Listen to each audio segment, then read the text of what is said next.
Money Vikings, welcome back. Thanks for joining me. Money Viking G here. I think I got a really good one for you today.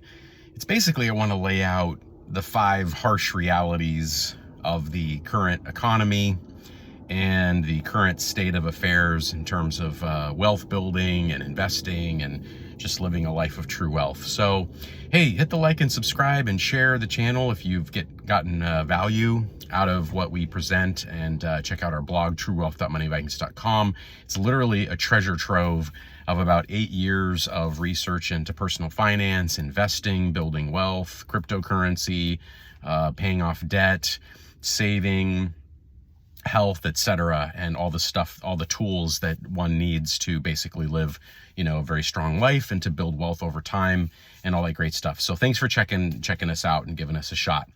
So I want to talk a little bit about the new economic rules. I want to talk about 5 big things to keep in mind as we navigate the next few years, because the harsh reality, and it's probably now been the harsh reality for a long time, is that,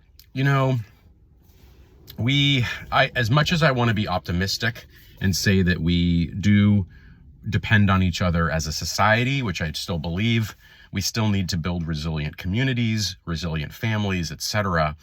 The harsh reality of building wealth is that we are truly on our own.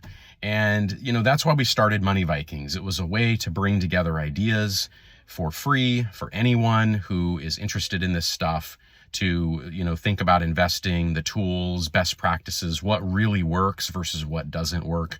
Jerry and I have kind of been guinea pigs over the years in terms of trying different things, and we've seen what's worked and what's failed. And that's what we basically end up, presenting to all of you. So the first, I think, sort of harsh reality of the economy and of building wealth at the moment is that there really is no longer, and maybe this has been a long time, it probably has been a long time. It's probably now been many, many years of this, but there is no such thing as job security anymore. The economy is in a weird place. The rapid change of technology, the rapid change of macro global sort of trends, the way that the world is shifting in terms of the US's position vis-a-vis China and Europe, etc., and Asia, is all impacting. It impacts all of us. We are actually a global community. None of us is an island alone. Now, I'm a long-term believer in America. I think the United States is going to be just fine in the long run, but it doesn't mean that things won't impact us. And one of the things that will impact us again is that there is really no such thing as job security. So what does that mean? In my mind, it means, what does it mean practically for those of us? We seem to be in a constant sort of work harder and harder rat race.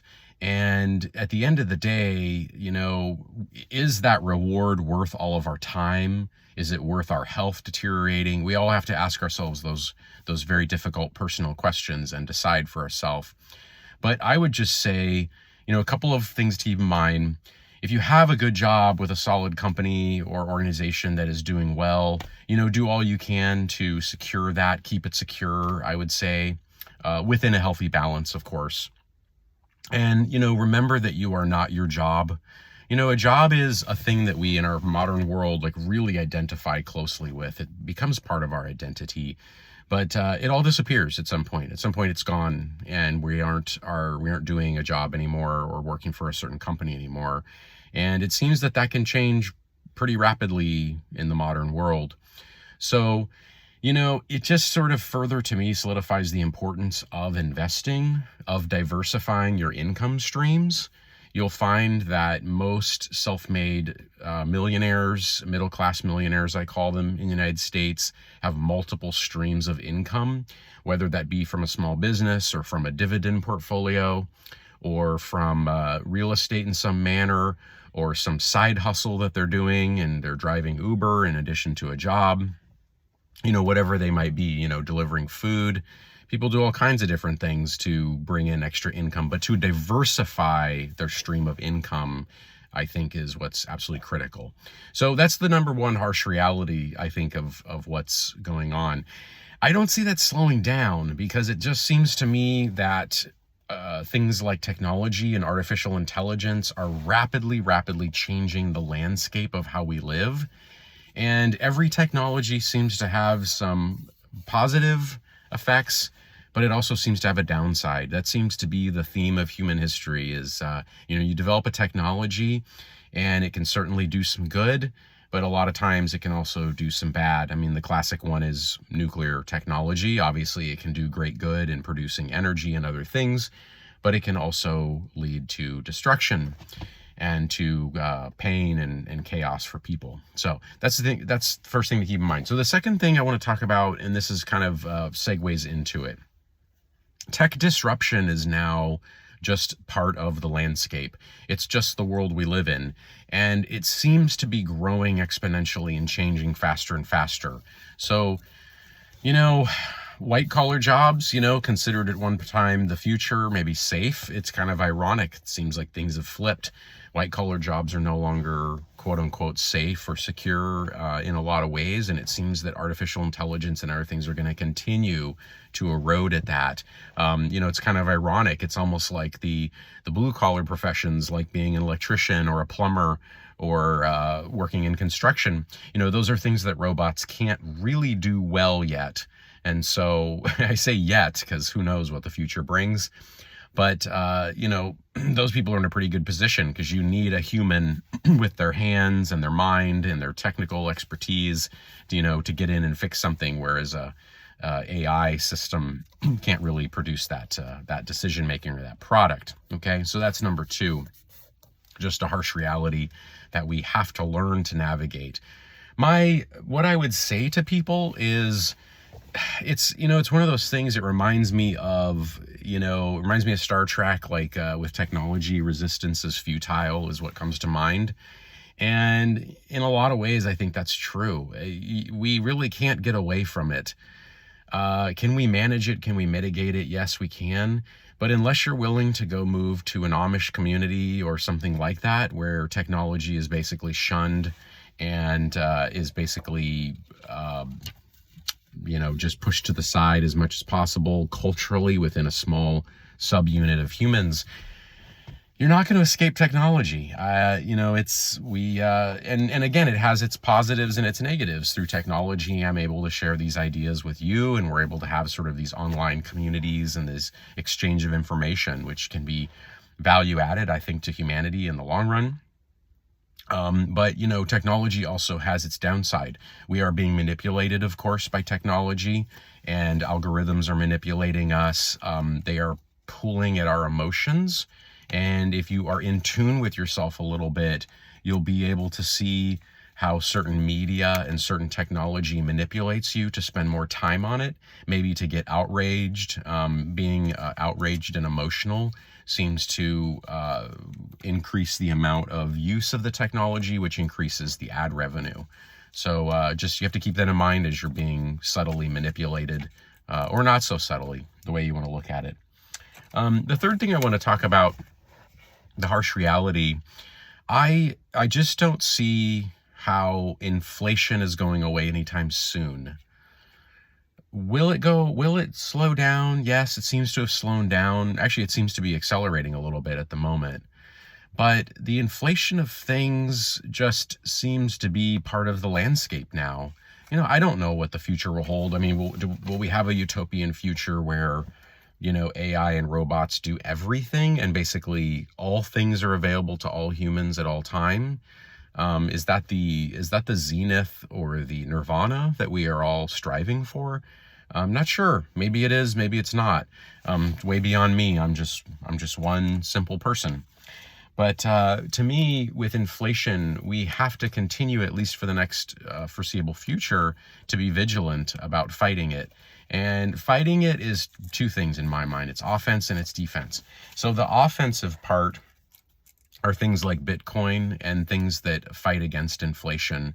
Having a fixed rate mortgage, things like Bitcoin, maybe some gold, things that are inflation hedges, as they say, things that hold value, stores of value that hold value.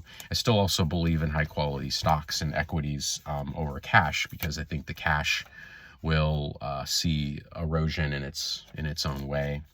So anyway, that's number 3. Number 4 is recommitting ourselves to the fundamentals of assets versus liabilities. So in this kind of new climate that we're entering, if someone is overburdened by liabilities, there's just no ability. They're essentially going to tread water or drown. And that's the harsh reality. There's really no way to get beyond that fact. That's just the way it is. So you have to build a framework and a mind of, always thinking about very carefully about when you're taking on liabilities, such as car loans, home loans, other loans, credit card debt, etc., versus when you are adding to asset classes. So, that just, I think, has to be the forefront of our mind. That's the modern world. That's the world we live in, and that's the world we have to train ourselves to understand and thrive in. Unless you can figure out a better mousetrap and a better way to live and then actually implement that, that's kind of the reality that we're all facing. And so that is another segue into my 5th one. So think a lot about debt right now in terms of how much you have, how much the country has. There's macro debt levels that are really unsustainable at this point. And that's what I think we're seeing a lot of the political turmoil about. And there are also personal debt levels that are quite unsustainable. Many, many people have high amounts of debt. And so we have to really consider,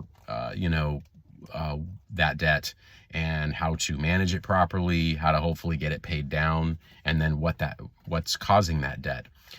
So those are kind of 5 harsh realities. I don't mean to be Debbie Downer. I think that if you are able to deep dive into a lot of the Money Vikings ideas that we've been throwing out over the last few years, I think you'll be fine.